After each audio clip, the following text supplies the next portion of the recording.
ठीक हो गया। नेक्स्ट फेज है रिक्वायरमेंट मॉडलिंग एंड एनालिसिस का। रिक्वायरमेंट मॉडलिंग एंड एनालिसिस क्या है?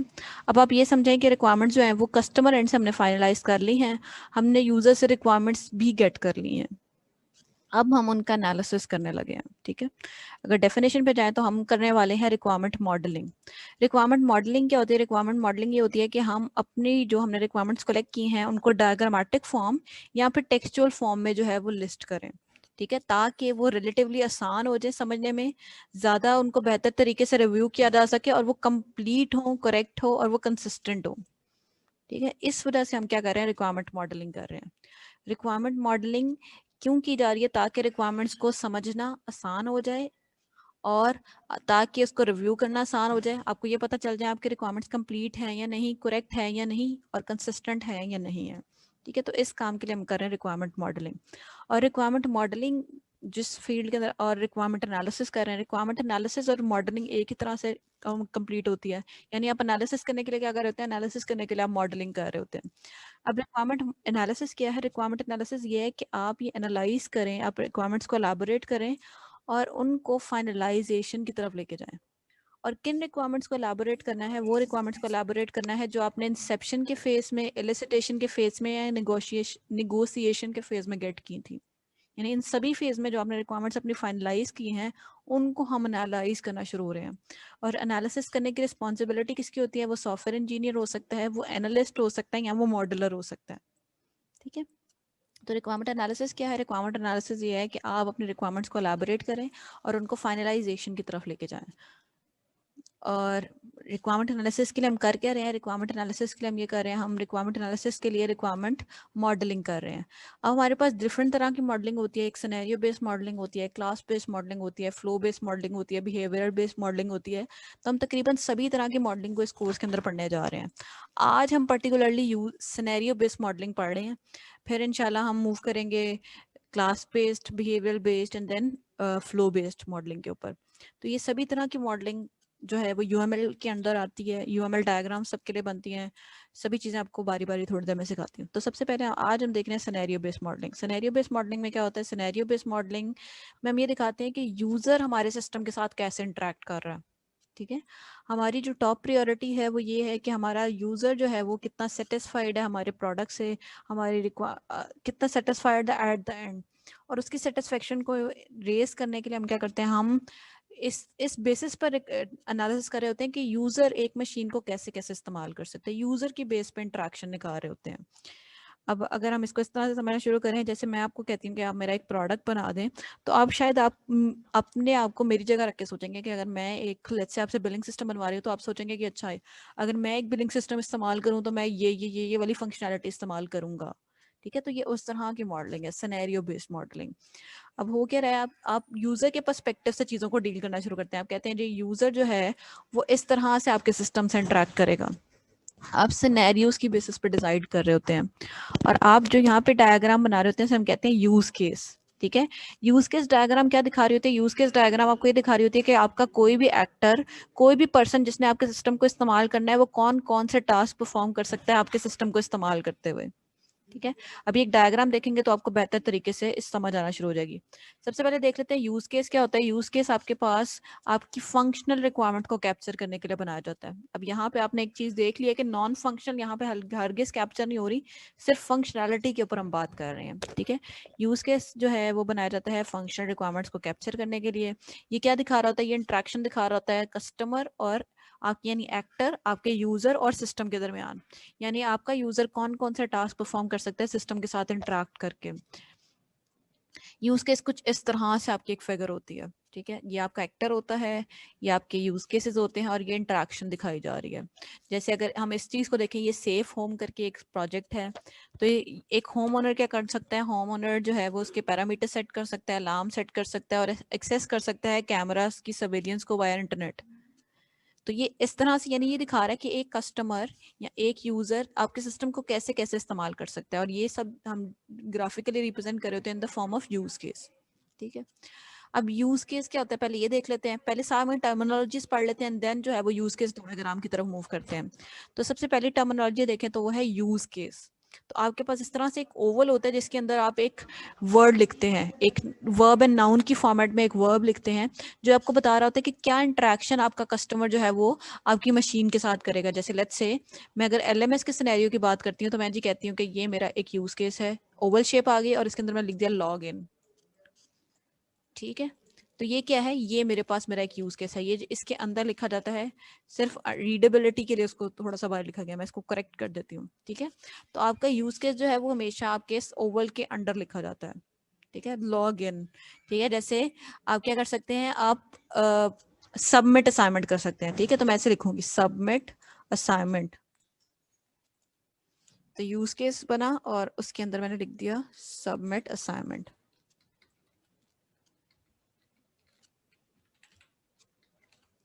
ठीक है, तो ये इस तरह से आपका स्टेट किया जाता है, हमेशा यूज केस के अंदर आता है, वो थोड़ा सा भी नो डाउट बाहर है। ठीक हो गया, तो इस तरह से हमारा यूज केस रिप्रेजेंट होता है। यूज केस दिखा क्या रहा होता है, ये यूज केस जो आपका एक फिगर है ये क्या दिखा रही होती है, ये आपकी फंक्शनैलिटी दिखा रही होती है कि आपका जो एक्टर है वो इस सिस्टम को यूज करते हुए कौन सी फंक्शनैलिटी को डील कर रहा है, कौन सी फंक्शनैलिटी को इस्तेमाल कर रहा है। आपका ये जो टर्म लिखी जाती है ये नॉर्मली वर्ब नाउन की फॉर्मेट में लिखी जाती है, यानी आप पहले एक वर्ब लगाते हैं देन एक नाउन लगाते हैं जो ये एक्सप्लेन कर रहा है कि अच्छा क्या काम कर रहा है और किस वाले मॉड्यूल के ऊपर कर रहा है।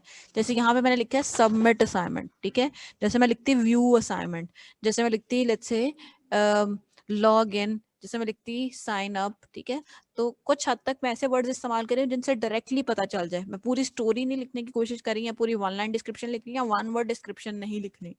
ठीक है, जैसे खाली लिख दें टाइम टेबल, तो वो चीज एक्सप्लेन नहीं करी व्हाट टाइम टेबल, तो इसलिए बेटर है व्यू टाइम टेबल, जैसे एडिट टाइम टेबल। ठीक है, ड्रॉप कोर्स, एनरोल कोर्स, खाली कोर्स लिखने से कुछ फर्क नहीं पड़ेगा, तो प्रॉपर वर्ड में लिखी जाती है आपका जो भी यूज केस होता है। अच्छा, अगर अब आगे चलते हैं तो आगे है हमारे पास एक्टर्स। बेटा फिर अगर इसी तरह की इंट्रैक्शन होंगी मुझे फिर फोर्सफुली आपको म्यूट करना पड़ेगा, और जो मैंने कर दिया है।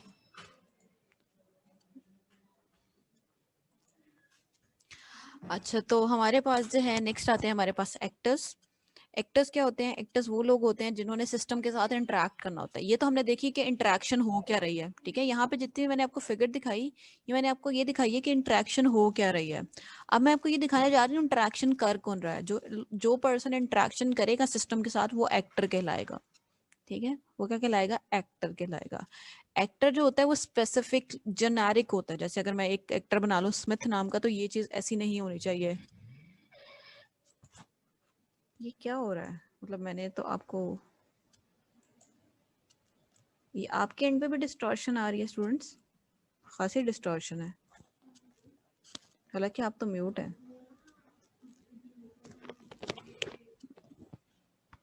आई गेस इसके अंदर है आवाज। ओके, मेरे मतलब मुझे खासी डिस्टॉर्शन अभी फील हुई है। अच्छा चलो जी देख लेते हैं। तो आपका जो एक्टर होता है वो एक रोल होता है स्पेसिफिक, एक पर्सन नहीं होता। ठीक है, अगर जैसे मैंने एक्टर बनाया तो मैं स्मिथ नहीं बनाऊंगी, बल्कि अगर ये एक लेक्चरर है तो मैं इसको रोल दे दूंगी ये लेक्चरर है। अगर ये एडमिन है तो मैं इसका नाम लिखूंगी एडमिन। तो रोल्स जो होते हैं ये बहुत ही जेनेरिक होते हैं। ठीक है, रोल्स जेनेरिकली बनाए जाते हैं। नेक्स्ट, रोल कोई भी हो सकता है, एक रोल जो होता है वो कस्टमर हो सकता है, एम्प्लॉय हो सकता है, गेस्ट हो सकता है, कोई ऑर्गेनाइजेशन हो सकती है, कोई डिवाइस हो सकती है, कोई सिस्टम हो सकता है। जैसे जैसे आगे जाएंगे तो आपको समझ आना शुरू होगी ये सब क्या होते हैं। तीन तरह के हमारे पास बेसिक एक्टर्स होते हैं, एक होता है प्राइमरी एक्टर्स, एक होता है सेकेंडरी एक्टर, एक होता है of stage actor. Primary actor वो होता है जिसने एक्चुअली में सिस्टम को इस्तेमाल करना है, जिसके लिए सिस्टम बनाया गया है। ठीक है, जैसे अगर हम एलएमएस की बात करें तो एलएमएस स्टूडेंट्स और टीचर के इंटरेक्शन के लिए बनाया गया है, तो स्टूडेंट और टीचर इसके क्या हैं, प्राइमरी एक्टर्स हैं। ठीक है, सेकंड आते हैं सेकेंडरी एक्टर, वो एक्टर्स जिनका काम है प्राइमरी एक्टर्स को सपोर्ट करने का। वो एक्टर्स कौन से हैं, वो एक्टर्स हैं सेकेंडरी एक्टर्स। ठीक है, जिन्होंने सपोर्ट करना है। अब जैसे अगर हम एलएमएस की बात करें तो एलएमएस के बैक एंड पे कोई एडमिन हो रहा हो, एडमिन होगा जो आपको और मुझे क्रिएट कर रहा है, जो पेजेस को क्रिएट कर रहा है, तो हम कह सकते हैं कि वो पर्सन जो एलएमएस को डील कर रहा है, हमारे लिए हेल्प प्रोवाइड कर रहा है, हमारे लिए चीज़ों को डील कर रहा है, वो आपका सेकेंडरी एक्टर है। फिर आते हैं of stage actor. Of stage actor actually में डायग्राम में कहीं दिख नहीं रहा होता, लेकिन इसका इंटरेस्ट होता है यूज केस के अंदर। यानी ये आपका कस्टमर हो सकता है जो एक प्रोडक्ट बनवा रहा है। जैसे एलएमएस के केस में हम देखें तो एलएमएस के केस में इसका ऑफ स्टेज एक्टर कौन है, इसका ऑफ स्टेज एक्टर यूनिवर्सिटी है। या यूनिवर्सिटी की इंतजामिया जो इसको इस्तेमाल तो नहीं कर रही, लेकिन उनका स्टेक है इसके अंदर, उनका भी इंटरेस्ट है कि ये जो एलएमएस है कैसे काम कर रहा है, कैसे टीचर्स और यूजर्स की जो इंटरेक्शन है उसको बेहतर कर रहा है। ठीक है, तो हमारे पास 3 तरह के एक्टर्स होते हैं, primary, secondary end of stage actors. एक डायग्राम देखते हैं और फिर समझने की कोशिश करते हैं कि ये चीज़ें हैं कैसी। और डायग्रामिंग के लिए मैं डायरेक्टली आपको एक साइट पे ले जाती हूँ, क्योंकि थोड़ा सा ऑब्वियसली आप भी सोच रहे हैं कि मेरे लिए इसके ऊपर ड्रॉ करना मुश्किल होगा, तो अगली बार मैं कोशिश करूँगी कि वो पेन वाली चीज़ हो। अभी हम draw.io पे बनाएंगे। draw.io एक ऐसी वेबसाइट है जिसके ऊपर आप जो है बहुत ही आसानी से अपनी यूएमएल डायग्राम्स बना सकते हैं। इसी तरह की बहुत सारी आपको और एप्लीकेशंस मिल जाएंगी जिनके अंदर आप बहुत ही आसानी से जो है अपनी जो है डायग्राम्स बना सकते हैं। अभी मैं एक डायग्राम बनाती हूँ, उसके साथ आपको सारी चीज़ें लिंक करती हूँ। तो ये draw.io मैंने ओपन किया हुआ है।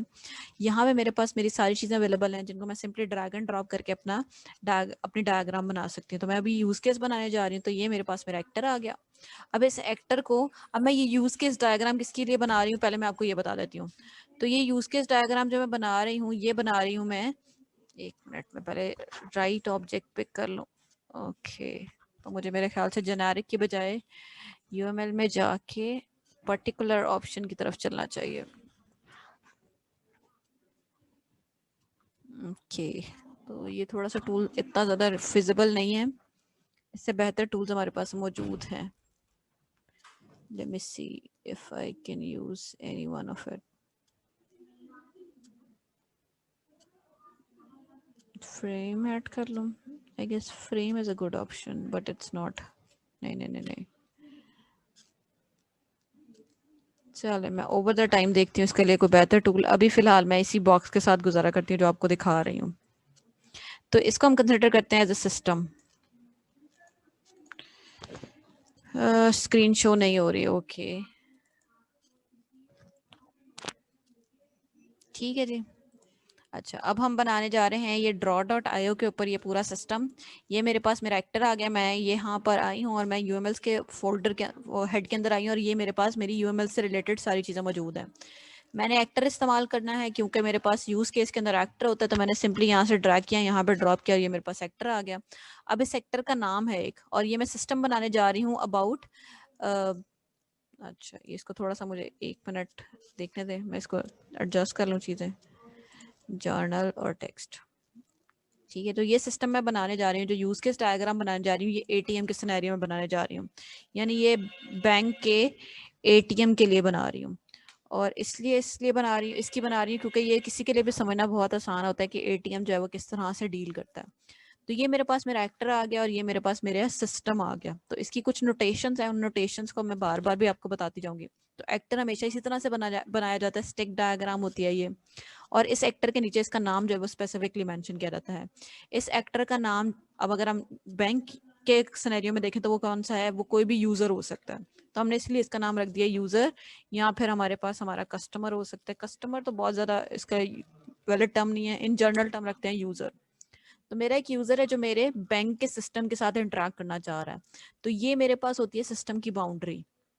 ठीक है, जितनी भी फैसिलिटीज मैंने प्रोवाइड करनी होती है वो इसके अंडर मेंशन करती हूँ मैं।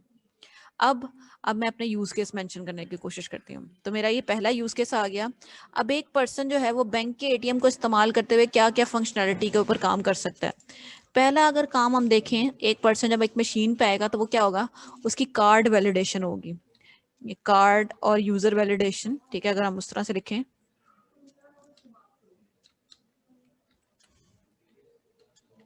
सबसे पहले आप कस्टमर को वैलिडेट कर रहे होंगे कि क्या ये वैलिड कस्टमर है, क्या कार्ड वैलिड था, क्या जो यूजर ने क्या जो यूजर ने पिन डाली है वो वैलिड थी। तो मैंने उसको एक शॉर्ट टर्म में लिख दिया है कार्ड वैलिडेशन।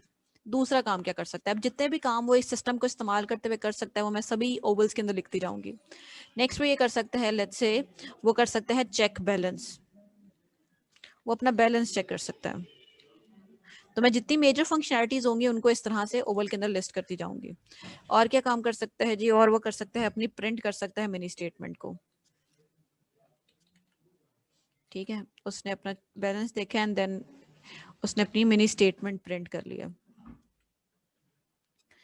उसके बाद नेक्स्ट क्या काम हो सकता है जी, नेक्स्ट ये काम हो सकता है कि जो आपका यूजर है वो आपके सिस्टम से इंटरेक्ट करते हुए विदड्रॉ करवा रहा है कैश।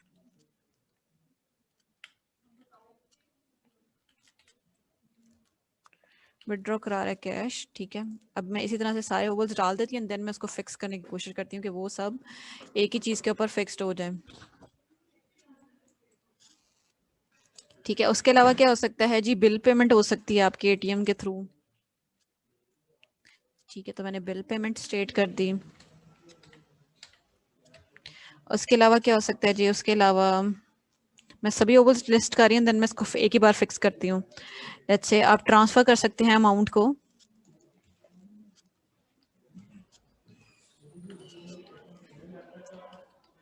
ठीक है जी। हाँ जी, अब मैं आपको अनम्यूट कर रही हूँ, अगर आपका मजीद कोई है तो आप मुझे बता सकते हैं। जी स्टूडेंट्स, और क्या इंटरेक्शन हो सकती है सिस्टम के साथ? एक और हो सकती है, लेट्स से आप चेंज कर सकते हैं अपनी पिन। जी, और कोई फंक्शनैलिटी आपके दिमाग में आ रही हो? जी जी स्टूडेंट्स, आज इंटरेक्शन मतलब मुझे आपके एंड से बिल्कुल भी कोई जवाब नहीं आ रहा। इसका रीजन क्या है? क्विज है, ये रीजन है? यहाँ कुछ समझ नहीं आ रही, ये रीजन है? जी स्टूडेंट्स, स्टिल कोई इंटरेक्शन नहीं है। मैम एट द लास्ट ये भी हो सकता है कॉन्टैक्ट बैंक, कोई क्वेरी हो तो इस वजह से। एटीएम के अंदर ये फैसिलिटी होती है? हमने मैम तो होती तो नहीं है, हाँ, लेकिन तो फिर हमने भी। तो उस पर्सपेक्टिव से देखना ना। मैम होती है क्वेरी के डायरेक्ट लिए। डायरेक्ट एटीएम के अंदर ये फैसिलिटी होती है? मतलब एटीएम आपको सपोर्ट कर रहा है, एटीएम की सपोर्ट के हवाले से देखना है। डायरेक्ट एटीएम में नहीं होती, साइड में होता है टेलीफोन, बेटा वो तो हम हेल्पलाइन। एटीएम की बात कर रहे हैं ना, वो मैम अलग। लैंग्वेज मैं चूज वही करनी मैं वही इंग्लिश या बता रहा हूँ। उर्दू।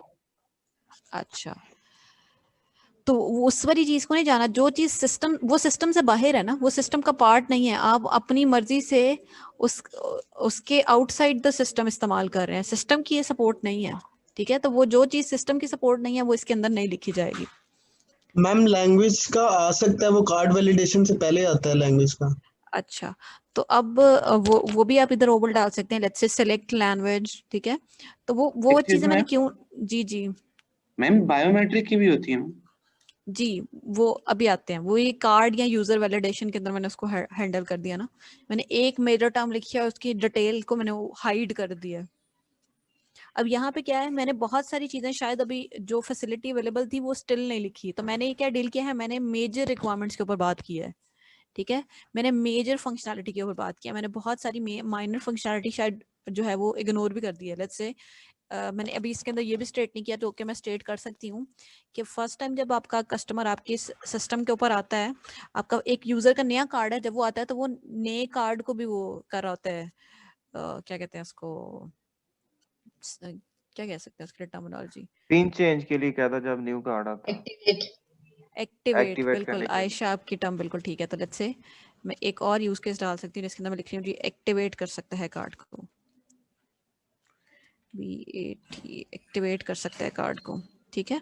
तो आप, हम जो चीज़ यहाँ लिस्ट कर रहे होते हैं वो मेजर रिक्वायरमेंट्स होती हैं, तो इस चीज़ को आपने लिहाज से ध्यान से रखना है, ठीक है। आपको एक असाइनमेंट दूंगी, असाइनमेंट तो नहीं लेकिन एक एक्टिविटी दूंगी जिसके अंदर आप फिर इस चीज़ों को देखेंगे तो आपको अंदाजा होगा कि चीज़ें किस तरह से हो रही हैं।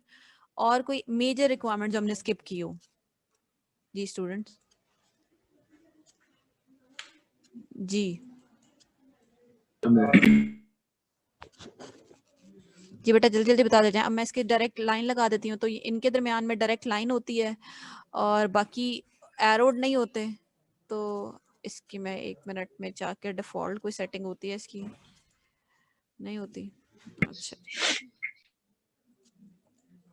तो आपको ये एरो फिगर नहीं होती, ये डायरेक्ट फिगर होती है, तो आप इसको ये देख लीजिएगा कि ये एरो नहीं होना चाहिए। आप इसकी जगह कोई और टूल भी इस्तेमाल कर सकते हैं, अभी फिलहाल मेरे पास यही मौजूद था तो मैंने इसी को इस्तेमाल कर लिया। नेक्स्ट टाइम मैं कुछ इससे भी बेहतर टूल सर्च करती हूँ जिसके ऊपर हम इस्तेमाल करते हुए जो है वो इस्तेमाल करेंगे, लिखेंगे। आई होप ये ठीक हो गया, नहीं हुआ?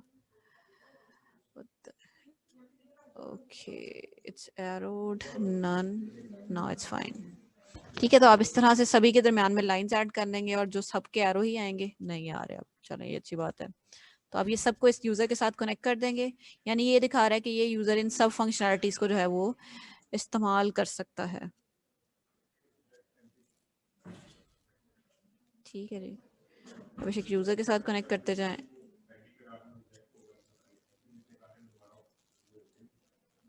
ठीक है जी, तो ये मेरी इंटरेक्शन आ गई। ये नॉर्मली जब हैंड से ड्रॉ होता है तो ये थोड़ा सा डिफरेंट होता है, मशीन में इसकी थोड़ी सी एरोज डिफरेंट आ रही हैं जो over the time I hope किसी और टूल में बनाऊंगी तो ज़्यादा बेहतर आएंगी। तो ये मेरे पास इन टोटल मेरा यूज केस डायग्राम है अबाउट ATM। तो मैं इसको कोशिश करती हूँ कि थोड़ा सा ये विजिबिलिटी इसकी बढ़ जाए। Full screen, full screen, wow, F11। Okay now अगर आप देख सकते हैं तो ये मेरी इंटरेक्शन दिखा रहा है। ये मेरा यूजर है और ये मेरे सारे तरह के टास्क परफॉर्म कर सकता है। अभी एक और यूजर ने बताया है जो कि है फंड ट्रांसफर, जो कि मैंने ट्रांसफर अमाउंट में लिख दिया है। ठीक है, तो आप उसके लिए ऑल्टरनेट टर्म्स यहाँ पर भी लिख सकते हैं, फंड ट्रांसफर या ट्रांसफर अमाउंट। तो मैंने थोड़ी सी टर्म्स इस्तेमाल की हैं जो ऑल्टरनेट भी हो सकती हैं। ठीक है, तो ये हमारे पास क्या है, ये हमें दिखा रहा है बैंक का यूज केस डायग्राम। अभी ये यूज केस डायग्राम जो है ये बहुत ही जेनेरिक है, लाइक हमने सिर्फ अभी एक एंड को डील किया है, शायद दूसरा एंड हमने इसमें स्किप कर दिया जो कि बैंक का एंड है। अगर आप देखें तो ये दिखा क्या रहा है, ये दिखा रहा है कि यूजर क्या क्या फंक्शनैलिटी इस्तेमाल कर सकता है इस सिस्टम को इस्तेमाल करते हुए। अगर हम इसको थोड़ा सा डिटेल में अपनी सारी फंक्शनैलिटी से देखना शुरू करें तो ये मेरे पास मेरा एक्टर है जिसको मैं जेनेरिकली लिख रही हूँ यूजर के नाम से। ये मेरे पास मेरा प्राइमरी एक्टर है। मैंने आपको याद होगा स्टार्टिंग में बताया था, एक होता है प्राइमरी एक्टर और एक होता है सेकेंडरी एक्टर। तो ये मेरा प्राइमरी एक्टर है जिसके लिए मेरा ATM जो है वो बनाया गया है। ये ATM का सिस्टम जो है ये बनाया गया है। अब ये मेरे पास एक्टर आ गया, ये मेरे पास सिस्टम का नेम आ गया, और ये मेरे पास है सिस्टम की बाउंड्री जो आप इसके गिट स्क्वायर देख रहे हैं, ये कहलाती है सिस्टम बाउंड्री। ठीक है, हर सिस्टम की एक बाउंड्री लाजमी होती है, तो आपने ये ऐड करना नहीं भूलना। ठीक है, ये मेरे पास आ गई मेरे सिस्टम की बाउंड्री। ये जो मेरे पास ओवल में लिस्टेड है ये मेरे पास है यूज केसेस। ठीक है, तो ये चीज ये जो ओवल में लिस्टेड है ये है मेरे पास यूज केसेस। जितने भी हैं ये सभी यूज केसेस हैं, और इनकी जो राइटिंग टर्मिनोलॉजी है वो क्या है, वो है वर्ब नाउन। ठीक है, वो है वर्ब नाउन। तो आपने भी इसी चीज को ध्यान में रखना है कि आपने राइटिंग टर्मिनोलॉजी जो है वो वर्ब नाउन रखनी है, वर्ब नाउन। यहाँ तक अगर किसी का कोई सवाल हो तो मुझे बता दें, कोई कंफ्यूजन हो, कुछ भी हो तो बता दें। लिस्ट क्या की जाती है, मेजर रिक्वायरमेंट्स लिस्ट की जाती हैं, सभी रिक्वायरमेंट्स को डील नहीं किया जाता। उसके अलावा बाकी जो टर्मिनोलॉजीज हैं इसी तरह की इस्तेमाल करनी है। एक्टर हमेशा स्टिक डायग्राम बनानी है, सिस्टम की बाउंड्री बनानी है, ओवल्स के अंदर लिस्ट करना है, सिस्टम का नाम लिखना लाजमी है, और वर्ब नाउन इस्तेमाल करना है। अभी तक हमने इतनी चीजें सीखी हैं जी स्टूडेंट्स। यहाँ तक किसी का कोई सवाल हो जी स्टूडेंट्स? कोई सवाल नहीं है? चलें एक और डायग्राम देखते हैं। मैं एक रफ सी आपके साथ शेयर करती हूँ और उसको फाइनलाइज जो है वो आप करेंगे और वो आपकी होगी एज एन एक्टिविटी। ठीक है, अब हम बनाने जा रहे हैं LMS के सिनेरियो में। मतलब एक बहुत ही रफ सी बनाऊंगी और उस रफ को ऑब्वियसली आप ही फाइनलाइज कर रहे होंगे। तो सबसे पहले मैंने अपनी सिस्टम की बाउंड्री ऐड की और सिस्टम की बाउंड्री के ऊपर यहाँ पे मैं लिख रही हूँ LMS। जैसे कि मैंने आपको बताया सिस्टम की बाउंड्री आती है एंड देन उसके मिडल में आपके सिस्टम का नाम आता है। ये मेरा LMS है और ये अंडरलाइंड है। अब मेरे पास आएंगे एक्टर्स। अभी मैंने आपको जो दिखाई वो सिर्फ एक एक्टर वाली थी। अब यहाँ पे मैं इसके अंदर 3 एक्टर्स ऐड करने वाली हूँ जिनकी फंक्शनैलिटी के ऊपर आपने बात करनी है। पहला एक्टर है मेरे पास मेरा स्टूडेंट, तो मैंने ये एक्टर जो है ये वो बना लिया। अभी मैं इसका नाम लिख देती हूँ। दूसरा एक्टर जो है वो है मेरे पास मेरा टीचर। ठीक है, और तीसरा एक्टर है मेरे पास इस साइड पे मेरा एडमिन, जो मेरे पेजेस क्रिएट कर रहा है, जो यूजर क्रिएट कर रहा है। ठीक है, मैं इनके जल्दी से नाम लिख देती हूँ और 1-2 यूज केसेस भी बना देती हूँ ताकि आपको अंदाजा हो जाए कि किस तरह से डील करना है। तो ये है मेरे पास मेरा स्टूडेंट। ठीक है, ये वाला एक्टर है मेरे पास जिसे मैं कह रही हूँ जी टीचर, और ये वाला एक्टर है मेरे पास जिसे मैं कह रही हूँ जी ये है एडमिन। ठीक है, तो ये 3 मेरे पास एक्टर हैं। इनकी इंटरेक्शन मैं यहाँ पे शो करूंगी। यूज केस के अंदर जो मैंने यूज केसेस मेंशन किए होते हैं उनमें ऑर्डर मैटर नहीं करता। जैसे मैं अगर वापस से पहले वाली डायग्राम पे लेके जाऊं तो यहाँ पे अगर आप देखेंगे तो किसी में भी ऑर्डर मैटर नहीं कर रहा है। ऐसा नहीं है कि मैंने एक ऑर्डर में लिखा है कि वैलिडेशन होगी, फिर बैलेंस चेक होगा, फिर मिनी स्टेटमेंट होगी, फिर विड्रॉ होगा। तो ये अनऑर्डर्ड है। तो अनऑर्डर्ड फॉर्मेट में लिखे जाते हैं, ठीक है। अच्छा, वापस से अगर हम व्हाइट बोर्ड की तरफ चलें तो अब यहाँ पे हम इंटरेक्शन शो करने जा रहे हैं। यूजर, स्टूडेंट क्या क्या टास्क परफॉर्म कर सकता है, टीचर क्या क्या टास्क परफॉर्म कर सकता है, और एडमिन क्या क्या टास्क परफॉर्म कर सकता है। आपने इसको सोचते हुए एक एलएमएस की यूज केस डायग्राम बनानी है। इसके सबमिशन मैं क्रिएट कर दूंगी और ये आपकी एज एन एक्टिविटी है। फिर मैं नेक्स्ट क्लास में यहीं से ही स्टार्ट करूंगी, ठीक है। तो आपने एक बेसिक सी यूज केस डायग्राम जैसे मैंने आज आपको दिखाई है, पेपर पर ड्रॉ कर लें या किसी भी चीज पर ड्रॉ कर लें, आप ड्रॉ मैम एक करके दफा मेरे साथ पीछे share करिएगा, पीछे वाले पेज पे कीजिएगा स्क्रीनशॉट।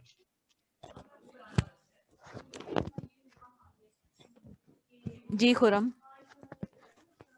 मैम यूज केसेस कितने होने चाहिए हर एक्टर के? अच्छा, अब यहाँ पर ना, अब ऑब्वियसली जब मैंने यहाँ पे बनाया तो मैंने ऐसा तो नहीं सोचा कि रिस्ट्रिक्शंस मैंने कोई लगानी है। मैंने सिर्फ एक रिस्ट्रिक्शन पुट की है और वो क्या है, major functional requirements. Major functional requirements को डील करना है, मेजर फंक्शनल रिक्वायरमेंट्स से बाहर नहीं निकलना। क्योंकि अगर आपके रिक्वायरमेंट्स मेजर फंक्शनैलिटी से हटकर होंगे तो फिर उनको डील करना जो है वो फिर ऑब्वियसली मुश्किल हो जाता है। अगर आप हर चीज़ ही ऐड करना शुरू हो जाएंगे तो वो भी आपके लिए जो है वो चीज़ मुश्किल है।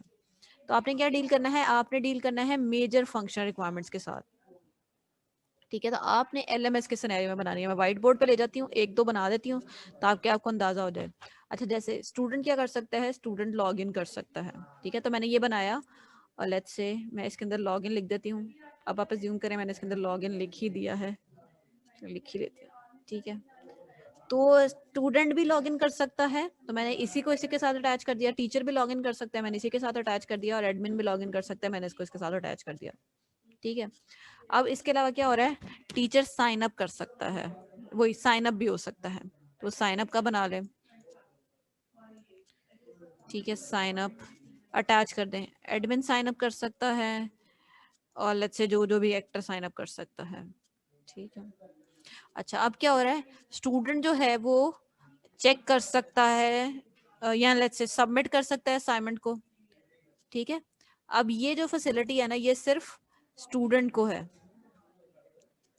ठीक है। तो मैं इसको इसके साथ अटैच करूंगी। अब ये टीचर क्या कर सकता है, पोस्ट कर सकता है असाइनमेंट को। तो मैं उसके लिए उसकी अलग फंक्शनैलिटी बनाऊंगी और जो शेयर्ड है उनको एक ही साथ कंबाइन कर दूंगी, ठीक है। तो अब आपने इस तरह का सोच के एक यूज केस बनाना है। कोशिश ये करनी है कि मेजर फंक्शनैलिटी को डील करें, बहुत बहुत लोअर लेवल ऑफ फंक्शनैलिटी पे जाके डील नहीं करना, और इतना भी एब्स्ट्रैक्ट नहीं कर देना कि बिल्कुल ही एब्स्ट्रैक्ट हो जाए, ठीक है। यहाँ पर अगर कोई क्वेरी है तो जल्दी से पूछें, फिर क्वेश्चन स्टार्ट करते हैं। जी स्टूडेंट्स, कोई क्वेरी हो? जी स्टूडेंट्स, कोई क्वेरी हो तो नो जल्दी से मैम, मुझे बताएं। कोई नो मैम। क्वेरी नहीं? अच्छा, आज का लेक्चर आप सबको समझ आ गया? जी यस। स्टूडेंट, यस, चलें, गुड। तो अब जितनी भी चीजें होंगी वो हम बहुत लंबे अरसे तक जो है वो सिर्फ और सिर्फ यही देखने वाले हैं, यूएमएल्स। और यूएमएल्स हमारा बहुत ही इंपॉर्टेंट पार्ट है, तो इस चीज को जरा देख लीजिएगा। तो हर चीज आपने लाजमी समझनी है। आपकी इसकी असाइनमेंट्स भी होंगी एट द एंड, जब आपकी फाइनल प्रोजेक्ट होगा उसकी भी ऊपर भी हम बात करेंगे इंशाल्लाह। इसी लेट्स से कल या परसों तक मैं आपके साथ एक शीट शेयर कर दूंगी। उस शीट में आपने क्या करना है, उस शीट में आपने ये करना है कि आपने एक आपने क्या करना है जी, आपने एक अपने ग्रुपिंग कर लेनी है। ग्रुप अप टू 3 पर्सन हो सकता है, 3 पर्सन से ज्यादा नहीं हो सकता। और आपने एक आइडिया का ऊपर नाम लिखना है, जिस आइडिया के ऊपर आप अपना जो है वो प्रोजेक्ट करने जा रहे हैं, ठीक है। दोबारा से एक्सप्लेन कर देती हूँ। इस वेडनेसडे तक होपफुली आपके साथ एक शीट शेयर हो जाएगी। उस शीट में करना क्या है, उस शीट के अंदर आपने अपने ग्रुप का पूरे 3 मेंबर्स का नाम और अपने प्रोजेक्ट का आइडिया लिखना है। आइडिया का नाम, जिस आइडिया पे आप काम करना चाह रहे हैं। और फिर हम उस आइडिया को लेकर जो है आपके सिस्टम को लेके चलेंगे, ठीक है। और उसी आइडिया के मैम ऊपर हम आईडी, जी जी मैम प्रोजेक्ट में मींस हमने करना क्या है, कोई स्पेसिफाई नहीं, ताकि उस हिसाब से आइडिया हम प्रोजेक्ट करें। देखिए, प्रोजेक्ट का आइडिया ऑब्वियसली सॉफ्टवेयर बेस्ड होना चाहिए, ठीक है। हम हार्डवेयर बेस्ड आइडियाज के ऊपर डील नहीं कर रहे, सॉफ्टवेयर बेस्ड एक आइडिया होना चाहिए। कोई वेबसाइट बना लें, कोई मैम एप्लीकेशन बना लें। थ्योरेटिकल होगा या वो हमने इम्प्लीमेंट भी करना है, वो चीज बनानी भी है? देखिए, मैं जहां तक आपसे चीज मांगूंगी वो डॉक्यूमेंटेशन होगी, ठीक है। सेकेंडली जो उसके अंदर पार्ट होगा वो उसकी मॉकअप्स होंगी, मॉक स्क्रीन्स होंगी। मॉक स्क्रीन्स के अलावा कुछ नहीं होगा। लाइक मैं ये नहीं कह रही कि अगर आपने कहा है जी कि मैं यूजर, मेरी साइट पे यूजर जो